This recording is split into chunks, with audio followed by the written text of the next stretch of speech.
Composing and improvising in GarageBand. To start off, we're going to select our first instrument, which in this case is the drums. We're going to choose the sequencer option. Here we can choose to keep our metronome on or off. On the top right corner of the screen, there's the settings menu when you can change the tempo of the song and the key, for example. From the plus icon on the top right corner of the screen, we can change the length of the song. Now you can start playing around with your sequencer. Once you've created your drum beat, go ahead and click the record button on the top of the screen.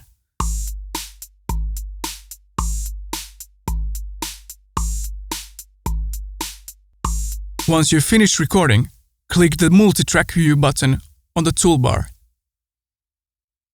From the plus icon on the bottom left corner of the screen, you can add a new instrument. For this demonstration, we'll use the Alchemy synth. Once you've decided what you want to play, go ahead and press the red record button once again.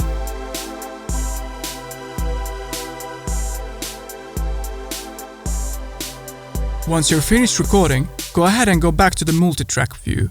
You can see I played only half duration of the song, but we'll get to that later.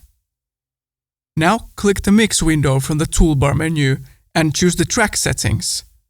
Then select the quantize settings. The purpose of quantization is to fix the timing mistakes in our playing, so that everything sounds nice and in time. Next we're going to select, copy and paste our track.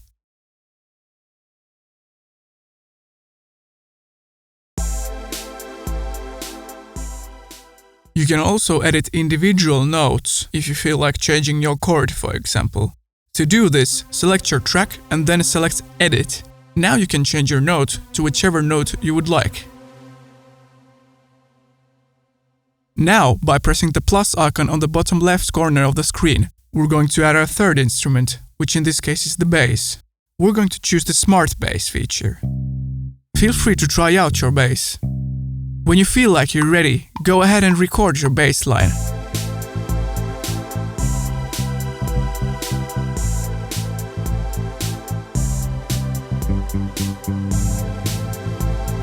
When you're done recording, go ahead and switch back to the multi-track view. Next we're going to select the mix window and from there the track settings and quantize again. Last time we quantized in quarter notes, but this time we're going to quantize in 16th notes. This is because on the bass line we have shorter notes than we had on the synth. Okay, so the last instrument we're going to add is the guitar, because our next task is to improvise a melody, and from the instrument selection menu we're going to choose the scales feature.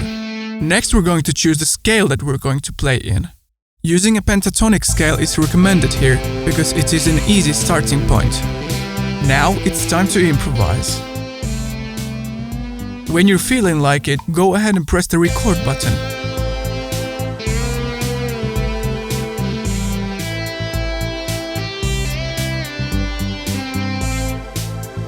Great! So now that everything's recorded, let's move forward to mixing the song.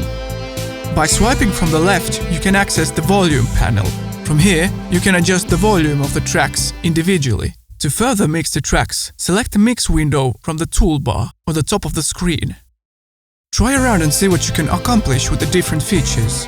There are also mute, solo and panorama functions to help you with your mixing.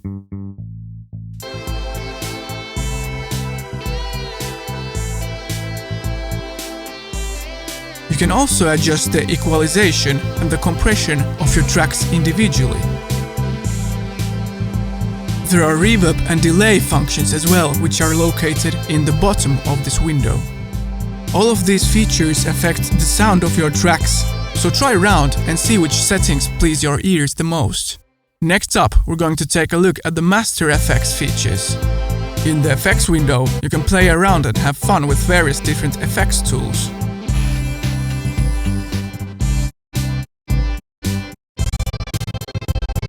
In this area alone, you can have tons of fun improvising with these tools. Lastly, you may want to export your song. To do this, go to the top left corner of your screen and select My Songs. Now, rename your song to your liking and press the share button, and then you can choose the location you wish to save the song or where you want to share it. Thanks for following through the video, and we do hope this helps you on your musical journey.